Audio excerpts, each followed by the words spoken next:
자, 이 짧은 연휴 뒤에 쉽지 않은 시장입니다. 자, 오늘 저희는 우리 시장을 대표하는 이 반도체와 자동차의 이 삼성전자와 현대차 주가를 전격 진단하도록 하겠습니다. 먼저 반도체 시장을 둘러싼 비관론이 다시 확산하고 있죠. 대세 하락의 시작일까요? 아니면 앞서 일부 전문가들이 이야기를 했듯이 싸게 살 수 있는 기회일까요? 여전히 반도체 수출은 좋고 우리나라에서 역대로 두 번째로 수출이 많이 되고 있습니다. 자, 이 반도체 슈퍼사이클은 좀 과격한 표현으로 대국민 사기극이다라고 주장을 한 벤자민 투자연구소의 신일섭 소장과 이 단기적으로는 좀 조정이 있을지라도 장기적으로 보면 분명 기회다라고 주장을 하시는 NBN 골드의 이효근 매니저 두 분을 모셨습니다. 어서 오십시오. 네, 안녕하세요. 네, 안녕하십니까. 오늘 그 대형주에 대한 투자 전략 가운데서 가장 궁금해하시는 이 삼성전자와 현대차의 두 업황에 대한 이야기를 부정론의 대표론자 그리고 긍정론의 대표론자로 모셨습니다. 제가 질문을 만약에 못하더라도 중간중간에 들어오셔서 이야기를 해주셔도 됩니다. 자, 먼저 기관 투자자들은 이 삼성전자와 그리고 현대차에 대한 전략을 어떻게 세웠는지 한번 보겠습니다. 저희 연초에 현대차에 대한 보고서가 65개였는데 지금 거의 절반 가까이 줄어들었고요. 삼성전자도 1월에 80개가 넘게 보고서가 나오다가 최근에 30개로 확 줄었습니다. 기관 투자자들이 왜 이렇게 보고서에 대한 숫자를 확 줄이는 건지, 실제로 이게 업황의 비관론과 보고서의 출시 개수가 궤를 함께 하는 것인지 좀 궁금한데요. 자, 저희가 늘 시장을 좋다 하는 보고서에만 의존할 수 없는 이유가 바로 이겁니다. 먼저 저희 신일섭 소장께 여쭤보도록 하겠습니다. 사실 저희가 연초부터 삼성전자를 비롯한 반도체 슈퍼사이클 얘기를 하면서 엄청난 디베이트를 하지 않았습니까, 소장님? 소장님께서는 5월 이전부터 삼성전자를 비롯한 반도체는 절대 투자를 하면 안 된다고 이야기를 해왔습니다. 슈퍼사이클을 주장하는 그 전문가들의 의견에서 어떤 부분이 바뀌었길래 최근에 이렇게 슈퍼사이클 이야기가 쏙 들어간 것인지, 어떤 변수가 있었던 것인지 소장님 진단을 좀 해주십시오. 네, 일단 저 연휴 때 오랜만에 그 유튜브 댓글 처음으로 다 읽었는데 막 반도체에 대해서 안 좋게 얘기하는 게 반도체 주를 가진 사람이 많기 때문에 본인을 공격하는 것 같잖아요. 제가 공격하는 사람은 개인 투자자 일리가 없잖아요. 맞죠? 그럼에도 불구하고 어떤 말투가 거슬린다던가 이런 게 많이 있어서 저도 그냥 두루뭉실하게 얘기하는 게 좋잖아요. 빠져나가기도 좋고. 그래서 부드럽게 그냥 얘기하기로 했어요. 말투는 부드럽게, 내용은 늘 송곳으로. 네. 그러니까 그 내용을 송곳으로 얘기하면 제가 공격하려는 대상이 다른 데인데 삼성전자를 가지고 있는 주주분들이 많기 때문에 삼성전자에 대한 안 좋은 얘기가 나오니까 본인을 공격하는 것 같이 나오는 거예요. 카카오도 마찬가지고. 네, 소신 있게 해주십시오. 제가 지켜드리겠습니다. 아니요, 근데 그게 싫어요. 이제 싫어졌습니다. 싫어졌고요.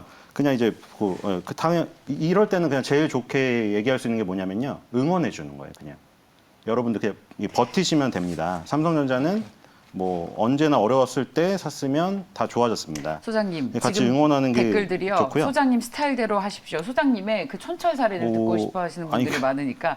자, 먼저 듣겠습니다. 네. 슈퍼사이클에 대한 전망이 지금 완전히 들어갔잖아요. 어떤 변수가 생긴 겁니까?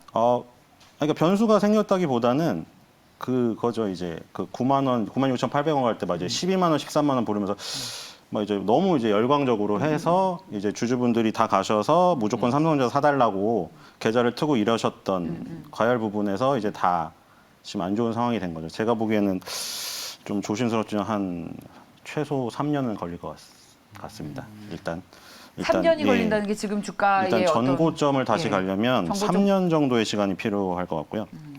결론적으로 얘기하면은 같이 따라서 해보세요. 초록창에다가 트렌드 포스라고 쳐보세요. 우리 디램 고정 가격이나 뭐 현물 가격 맨날 나오는데 도대체 어디서 보나. 그게 더 중요할 것 같아요. 그렇죠? 삼성전자는 언제나 버티면서 이제 살아있고 장사를 하고 있잖아요. 우리는 공부를 하면 되는 것 같아요. 그래서 트렌드 포스를 치신 다음에 메인 화면으로 가서 맨 아래로 내려보세요. 맨 아래로 내린 다음에 Go to 웹사이트라고 하나 있을 거예요. 여기 있죠. 요걸 누르면 디램 익스체인지 이 사이트로 넘어와요. 그래서 디램하고 낸드 플래시 가격을 지금 왜 얘기하냐면 우리나라가 예를 들어 우리나라의 대표 기업이 TSMC면 이게 중요도가 더 떨어질 수도 있어요. 근데 우리나라의 그 대표 기업은 삼성전자 하이닉스이기 때문에 D램, 낸드 플래시 그 메모리 반도체 쪽 비중이 크니까 이쪽을 보는 건데 여기서 뭘 보냐면 여기서 이제 제가 미리 내려놨는데 여기서 맨 아래로 내리세요. 맨 아래로. 맨 아래로 내리면은 이제 고정 가격이 있고요. 맨 윗부분 여기 보면 스팟이라고 되어 있죠. 그러니까 이거 무엇이 생각하시면 되냐면 황학동에 도배 장판 많이 만지러 가시잖아요. 만들러. 근데 거기에 이제 월간 평균 가격이 있을 거고 아니면은 내가 당장 내일 집에 들어 입주해야 돼가지고 빨리 도배를 해야 된다.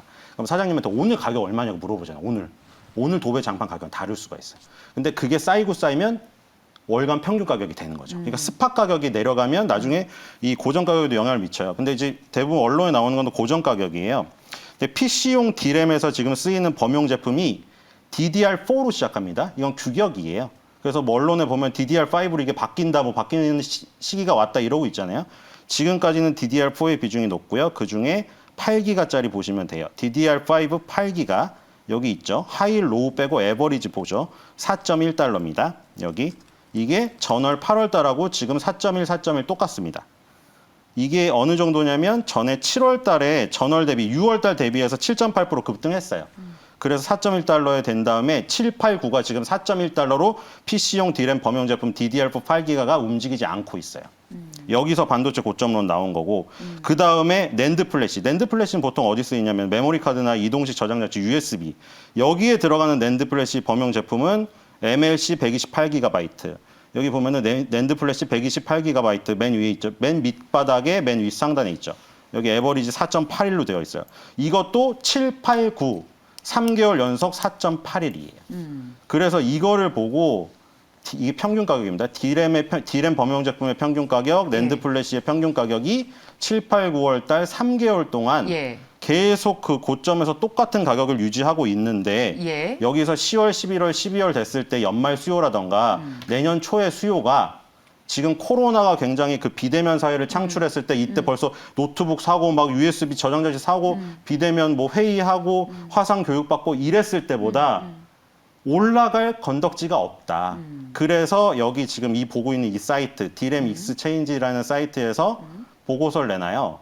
전망 보고서를. 네. 연말하고 내년 초에 안 좋을 것 같다. 네. PC 수요라던가 서버용 D램 수요가. 서버용 D램은 안 보여드렸는데 서버용 D램 쪽도 있어. 이때 또 계속 그 제자리 걸음이에요. 지금. 그래서 요거를 보고 반도체 고점론이 지금 얘기가 나오고 있고 마침 삼성전자가 실적을 지금 좋게 발표할 것으로 예상이 되고 있지만 주가는 이미 고점을 찍고 하락 중이다. 그래서 지금 이 자료에 비추어 봐서 고점론의 무게가 더 실리고 그동안 계속 슈퍼사이클을 똑같이 외치고 있는데 언론이 그렇잖아요. 언론이 비추는 쪽이 여기가 빛이 없어진 거예요. 그리고 고점론을 주장하는 사람들은 그대로 있었는데 여기가 더 반짝반짝 비추고 있는 거죠. 그리고 중간에 태세 전환하시는 분들 합쳐져서 고점론이 더 부각되어 보이고 있죠. 자, 그렇다면 삼성전자를 비롯한 반도체 가격이 이제 내년까지는 계속해서 좀 조정을 보일 것이다라는 해석에 무게가 실리고 있는데 관련해서 어떤 사이트를 봐야 하는지까지 고기를 잡는 법을 좀 알려주셨습니다. 삼성전자가 3분기 잠정 실적은 8일 날 발표하는데 그럼에도 불구하고 역대급 최대 실적을 발표한다고 하지요. 자, 이런 우려에 오히려 좀 뭐랄까요, 희망의 어떤 메시지를 던져줄 수 있을지 실적 발표에 대한 전망을 좀 이번에는 매니저님께서 해주실까요? 그러니까 아마 이제 슈퍼사이클에 대한 얘기가 이제 아마 1분기, 2분기 때 아마 좀 나왔던 것 같아요. 이제 아마 나왔던 부분들이 가장 큰 이유가 이제 서버 쪽, 서버 쪽에 이제 D램 수요가 이제 급격히 증가가 일어났죠. 그때 왜냐면 이제 쇼티지 나오고 그러니까 서로 이제 물량을 확보하기 위해서 뭐 이런 게 있었고, 그다음 이제 PC 수요가 작년에 좋았는데도 이제 계속 1분기까지 좀 이어졌던 것 같아요. 그래서 이 부분이 계속 유지가 됐었고, 그다음에 이제 작년에 안 팔렸던 스마트폰이 이제 팔리면서 이쪽 수요가 일어나면서 이거 슈퍼사이클이 오는 게 아니냐 이렇게 확 분위기가 확 올라. 그리고 삼성전자가 또 실적 발표했는데 반도체가 너무 좋게 나온 거예요. 그러니까 이제 보통 이 반도체가 하나 이제 사이클을 타다 보니까 이 사이클이 이제 상승세로 들어가는 거 아니냐 그래서 이제 슈퍼사이클 얘기가 나왔던 건데 근데 이제 전체적으로 그때 그러니까 이제 부동산도 그렇고 주식도 그렇고 이게 막 오르면 막 또 서로 사려고 막 이러다가 또 빠지면 또 안 사더라고요. 그러니까 그 이후에 이제 그 여러 가지 이제 쇼티지가 생기고 막 이러면서 이제 전방 산업 자체가 이제 생산이 좀 둔화되고 둔화되다 보니까 이제 그동안 이제 그 재고로 쌓았던 부분들이 이제 소진이 안 되는 거예요. 그러다 보니까 사람들이 이거 지금 계속 사면 안 되겠구나 하면서 반도체가 이제 그 이후부터 좀 꺾이기 시작했던 것 같습니다. 그러다 지금 현재는 이런 그 하락세가 계속 이어지고 있고 네. 최근에 저 약세 요인은 이제 DDR5가 이제 곧 출시가 되잖아요. 근데 그렇죠. 저도 지금 PC를 하나 구입을 하려고 그러는데 아. 이왕이면 DDR5 나오면 하려고 지금 예, 미루고 예. 있습니다. 예. 이런 그리고 지금 이제 최근에 또 인도 11도 나온다고 그러더라고요. 근데 그러다 보니까 아무래도 이제 인도 11 나오고 뭐 이런 부분이 앞두고 사람들이 이제 막 열심히 사지는 않겠죠. 일단은 이제 PC 수요는 꺾인 것 같아요. 왜냐하면 이제 작년에 그 소위 말해서 그 집에서 하는 그러한 재택근무. 이런 부분들 때문에 이제 작년에 이제 PC 워낙 많이 팔렸기 때문에 그래서 이제 앞으로 만약에 이제 끌고 간다면 그 지금 재고 쪽하고 그 다음에 지금 그 서버 쪽하고 네. 그다음에 이제 스마트폰 쪽이 이제 좀 살아나면서 이제 올라오는 건데 지금 아까 말씀하신 대로 아마 4분기는 별로 그렇게 썩 좋아 보이진 않습니다. 그리고 1분기도 이제 안 좋아 보이는데 다만 이제 우리가 이전에 우리가 이제 그 삼성전자 하이닉스 1990년대 2000년 초반만 해도 이 사이클이 워낙 진폭이 커가지고 예. 오를 때는 확 올랐다가 네. 떨어지면 또 이렇게 거의 뭐 적자. 떨어지죠. 예. 근데 이제 지금 이제 세계사가 거의 이제 독점하다 보니까 이 사이클이 옛날처럼 이렇게 진폭이 커지지 않았다. 이런 점. 그리고 지금 보시면 이제 삼성전자가 1분기, 2분기, 3분기 계속 실적은 좋은데 이 사이클 때문에 이제 계속 이 기업에 대한 평가가 좀 낮게 진행이 되고 있습니다. 그러다 보니까 네. 전체적인 이제 삼성전자에 대한 수급들이 안 들어오고 있죠. 왜냐하면 이제 잘못하면 고점에 살 수가 있으니까. 네. 근데 그러다 보니까 좀 어려움이 있고, 그 다음에 세 번째는 이 회사가 이제 아무래도 우리나라 시가총액 1위인데 그 최근에는 이제 패시브 자금들이 이제 시장을 주도하다 보니까 이 반도체가 좋을 때 네. 들어오는 수급, 그다음 반도체 나쁠 때 이제 빠지는 수급. 근데 최근에 이제 미국 시장의 반도체가 또 안 좋아가지고 네. 이 부분도 지금 상당히 고전하고 있습니다. 그래서 전체적으로 삼성전자가 이제 올라가기 위해서는 전체적인 이제 패시브 자금 도움이 좀 필요하고, 그랬을 때 이제 제가 이제 여기서 내릴 수 있는 결론은 분명히 단기적인 그 사이클은 조금 안 좋지만 우리가 뭐 그렇게 우려할 만큼 과도한 수준은 아니지 않냐. 그 정도 선에서 어느 정도 방어됐다가 이제 다시 한번 올라오는 이런 부분으로 일단 판단을 해야 될 것 같고, 그다음에 이제 삼성전자가 최근에 이제 공을 들이는 부분은 파운드리인 것 같아요. 내일 네. 삼성전자 이제 파운드리 포럼이 개최가 되는데 예. 이런 부분도 이제 어떤 식으로 삼성전자가 주가의 움직임에 좀 변화를 주지 않을까 이렇게 봅니다. 근데 가장 큰 거는 이제 삼성전자는 수급이니까 수급에 따라서 일단은 이제 단기적으로는 좀 어렵다 네. 이렇게 보셔야겠죠.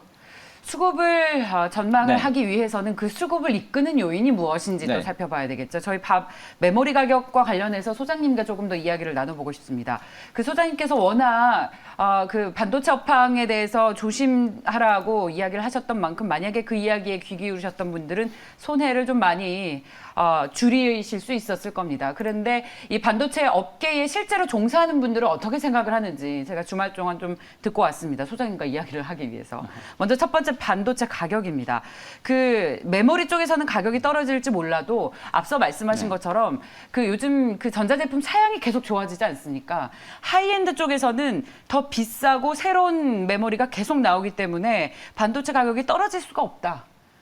전자제품 사양이 갈수록 고급화되면 더 많은 메모리가 필요하게 되잖아요. 예를 들면 그 아이폰도 예전에는 1기가가 필요하다가 지금엔 256기가가 들어가는데 심지어 이제는 512 버전까지 나옵니다. 그런 측면에서 반도체 가격은 지금은 조정이 있을지라도 내년부터 본격적으로 좋아지면서 반도체 업황은 꺾일 수가 없다라는 의견이 이 업계의 대세입니다. 수장님 여기에 대해서 어떤 의견 가지십니까? 예, 그러니까 슈퍼 사이클이라는 게 2, 30년을 가는 게 슈퍼 사이클이거든요. 그렇습니다. 예. 그러니까 2, 30년을 내다보고 하시는 분에게는 지금 핀트가 안 맞는 거죠. 그러니까 거기서 오는 괴리감인 것 같아요. 제가 보기에는. 반도체 정말로 그 반도체 슈퍼 사이클의 그 네임에 맞는 그 얘기라면은 2, 30년 사이클이에요. 20년 동안 불황이 없이 쭉 가는 거예요. 근데 그 중간에 2년, 3년 부침이 있을 거 아니에요. 근데 개인 투자자들은 대부분 2년, 3년을 기다리기 힘든 거잖아요. 지금 30% 마이너스 났는데 좋아하는 사람 없잖아요. 그러니까 정말 그 반도체 슈퍼사이클을 얘기하시는 분들이 막 목표가 조정하고 이런 게 아니라 2, 30년을 내다보고 슈퍼사이클을 예견하신 분이라면 지금 뭐 계속 그 좋으니까 이럴 때 계속 담아서 물량을 늘려라 이래야 되고 그게 아니고 왔다 갔다 하는 거였다면은 지금 중간중간에 왜 왔다 갔다 하는지 설명을 해줘야죠. 근데 사실은 그런 얘기도 있더라고요. 여기 차트가 무너졌다고 예. 그냥 팔으라고 하는 게 너무 기술적 분석이 맹신한다. 이런 얘기가 있었는데 또 그 한마디만 할게요, 그러면. 삼성전자 같은 시가총액 1위 같은 경우에는 속일 수가 없어요. 우리가 그 미국 시장을 주로 요즘에 양도소득세에 불구하고 투자하는 이유가 미국 시장은 실적 재무제표 잘 나오면 주가도 잘 가거든요. 근데 우리나라는 막 재무제표가 아무리 잘 나도 꺾일 때가 있어요. 그래서 그런 분들이 얘기하시는 건데 근데 그나마 삼성전자는 다양한 투자자들이 참여하고 있기 때문에 네. 어거지로 움직이기가 힘들어요. 그런 면에서 제가 저번에 말씀드렸는데 2012년이나 2017년이나 2021년에 공통점이 있거든요. 예. 다 RSI가 80이 넘은 상태였고 거기가 고점에서 급락을 할 수 있는 다 타이밍이었거든요. 그리고 거기서 무너졌기 때문에 그런 부분도 있었다. 그리고 아까 그 가격 얘기만 드렸는데 예. 그럼 이런 거 있어요. 예. 만약에 가격이 오르느냐 내리느냐 저 모르겠어요, 솔직히 모르겠습니다. 왜냐면 거기 삼성전자 출신도 있고 SK 하이닉스 출신도 있고 애널리스트 분도 있고 거의 업계에 있으신 분들이 훨씬 더 잘 아세요. 근데 그건 모르겠는데 그러면 그게 올라가든 내려가든 그걸 커버할 수 있는 게 또 한 가지 변수가 있어요. 양이죠. 우리 보통 P 곱하기 Q잖아요. 프라이스 곱하기 Q. 그러면 아까 가격은 알아봤죠? 트렌드포스에서. 그러면 양은 어떻게 알아볼까요? 양은 산업통상자원부를 치세요. 네. 산업통상자원부를 쳐서 양으로 따지면 정말 치셔서 예. 예. 그 보도 자료에 지금 그 9월 달 수출입 동향이 나왔죠? 예, 지금 시간이 없다고 하는데 간단히 볼게요. 수출입 동향이 나왔는데 지금 반도체랑 철강이 하드캐리 했고요. 결과적으로 반도체는 지금 15개월 연속 수출 증가에다가 역대 두 번째로 높은 월 수출 실적을 달성했어요. 121.8억 달러. 근데 반도체 슈퍼사이클이라고 불리웠던 2017년과 18년 자료를 찾아보시면 돼요. 이때는 7, 8, 9월이 계속 늘어났거든요. 가격도. D램이나 낸드 플래시 가격이. 그리고 가격이 같이 늘어나고 양이 늘어난 거고 지금은 가격이 아까 7, 8, 9월 계속 정체된 상태에서 양은 늘어나는데 이미 삼성전자 주가는 꺾이고 있죠. 예. 그러니까 그게 뭘 말하는 거겠어요. 지금 여기 산업통상자원부에 나온 9월 달 실적이 알겠습니다. 어떻게 보면 이번 연도의 최고치가 될 수도 있다. 예. 저는 여기에 대해서 이렇게 이야기를 하고 싶습니다. 반도체 수출이 여전히 높죠. 지난달에만 역사상 두 번째로 많이 수출했습니다. 그러다 보니까 우리나라 수출에서 반도체가 차지하는 비중이 점차 늘어나서 지금 21.8%까지 올라갔습니다.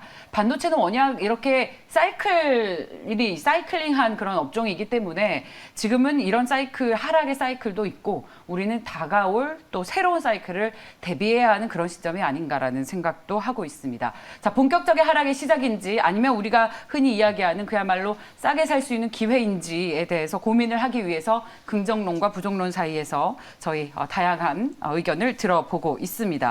자, 그렇다면 현대차로 넘어가도록 하겠습니다. 현대차는 사실 이제 내연기관차가 아니라 전기차 시대를 맞아서 이제는 모빌리티 산업이다라고 해서 완전히 새로운 국면으로 진입했다. 주가도 완전히 새로운 레벨로 진입을 할 것이라는 기대가 있었는데 자, 지금은 어떻습니까? 주가가 오늘 20만 원 선도 이탈을 했습니다.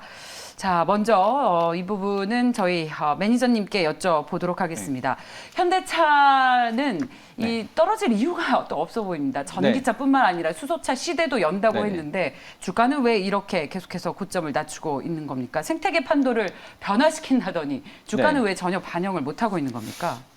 지금 이제 그 작년에 이제 그 현대차가 뭐 수소차도 그렇고 전기차도 그렇고 좀 다른 그 메이커 업체보다 먼저 좀 치고 나왔던 적이 있었습니다. 그래서 작년에는 순위가 폭스바겐, GM 다음으로 뭐 4위까지 유지를 하면서 상당히 좀 기대감이 좀 컸었고, 그 다음에 우리가 얘기하는 eGMP 요것도 다른 데보다 좀 빨리 지금 이제 플랫폼을 성공했고, 그래서 전체적으로 이제 그 현대차에 대한 기대감들이 좀 많이 높죠.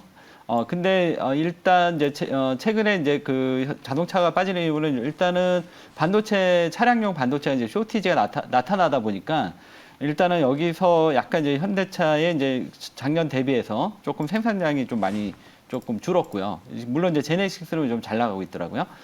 그리고 이런 요인이 일단 첫 번째고, 이제 차량용 반도체가 아마 상반기 때 이제 바닥치고 이제 도른다 그랬는데 그때 이제 그 자동차가 살짝 돌았었죠. 예, 그러다가 다시 꺾이는 이런 모양새가 나왔습니다. 그러니까 요 영향을 피해갈 수 없다. 그다음에 두 번째가 아까도 얘기한 대로 이제 자동차, 전기차 쪽인데 전기차의 지금 경쟁이 상당히 좀 치열해지고 있다. 예. 그다음에 이제 세 번째는 지금 이 회사가 이제 기존 내연기관 자동차에서는 잘 나가고 있는데 이제 중요한 건 뭐냐면 이 부분은 이제 하향 산업이란 말이에요. 그러니까 지금 현대차가 나름대로 좀 선방하고는 있지만 전체적으로 지금 이제 잘하고 있는 부분들은 이제 하향 산업이라서 이제 앞으로는 이제 점점 그 비중이 이제 축소될 수밖에 없고 네. 결국은 지금 미래 이제 앞으로 현대차에 있어서 이제 가장 큰 중요한 점은 바로 이제 전기차죠. 내연기관이 암만 많이 팔리더라도 전기차에서 결국 그 순위를 앞서가지 못한다면 결국 꺾일 수밖에 없는.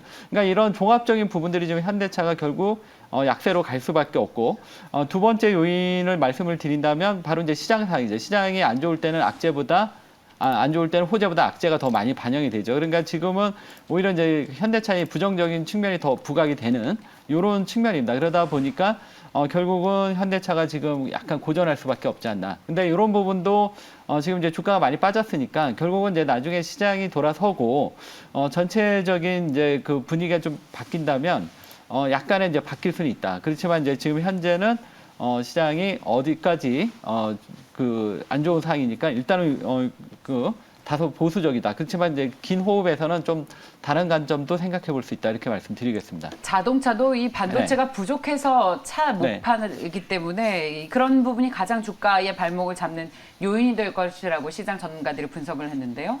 소장님 어떠십니까? 이런 반도체가 부족해서 자동차를 못 만들어서 주가의 발목을 잡는 상황이 얼마나 더 이어지겠습니까? 해소될 수는 없을까요? 근데 해소가 곧 되겠죠. 자동차도 좀 소외를 많이 받았다고 생각이 됩니다. 예. 이 자동차도 이제 판매량을 볼게요. 오토뷰 판매량을 치시고요. 네. 오토뷰 미국 판매량을 치시면 미국이 나오고 국내 판매량을 치면 국내가 나와요. 근데 지금 그 반도체가 부족하다고 했잖아요. 근데 엄청나게 선전하고 있거든요. 지금 보시면 판도가 어떻게 됐냐면 북미 시장이 포드가 계속 1위였는데 작년에도 1위였어요. 포드가 완전 밀렸어요. 포드도 성장을 했는데 전년 대비 14.27밖에 성장 못했어요. 근데 누가 성장을 했나요, 여기? 도요타가 43.45% 엄청나게 성장을 하면서 1등을 먹어버렸어요. 북미 시장을. 거기다 밑에 혼다, 닛산 있죠. 일본 차가 다 먹었습니다. 일본 차가 다 먹는 이 시장에서도 현대, 기아의 선전은 눈에 띕니다. 여기 10위 안에 상승률 중에 현대가 가장 높아요. 현대는 무려 전년 동기 대비해서 2021년 상반기가 56.22% 성장을 했어요, 지금. 그 엘라베마 공장하고 막 그 조지아 공장 돌려가지고 현대 기아차가 지금 이 활약이 전혀 반영이 안 되고 있어요, 지금. 전혀 반영이 안 되고 있어요. 그 둘이 보면 어떤가, 둘이. 현대 기아를 둘이 보면 기아가 좀 더 낫다고 하시는 분, 그리고 아까 뭐 차트를 보면 기아가 차트가 조금 더 좋잖아요. 기아 차트가. 네. 기아 차트가 좀 더 좋은 이유는 제가 보기에는 국내에서 그 좀 선전이 있는 것 같아요. 현대가 38.799, 기아가 38.99. 기아가 역전을 했어요. 모델별 판매량도 그래요. 1위가 현대긴 한데 뭐냐면 포터예요, 포터. 이건 경기가 어려워가지고 포터를 구입하신 거고 2위부터 5위가 다 기아입니다. 소렌토, K8, K5, 카니발. 이게 전부 기아 거거든요. 네. 그래서 지금 전월 대비 는 게 소렌토랑 K8밖에 없어요. 그래서 기아가 국내에선 좀 더 낫고 미국에선 둘 다 선전을 하고 있다. 근데 지금 전혀 반영이 안 되고 있잖아요. 근데 제가 보기에는 이 그 우려가 조금 씻겨 나가면은 예.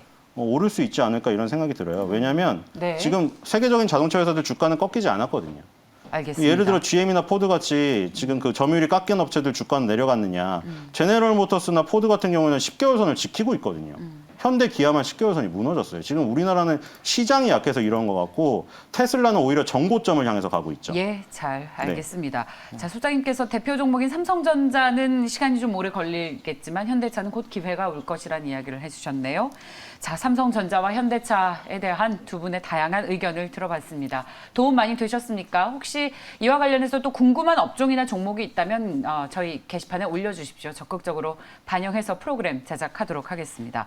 자, 벤자민 투자연구소의 신일섭 소장과 NBN골드의 이호근 매니저와 함께했습니다. 말씀 고맙습니다. 네.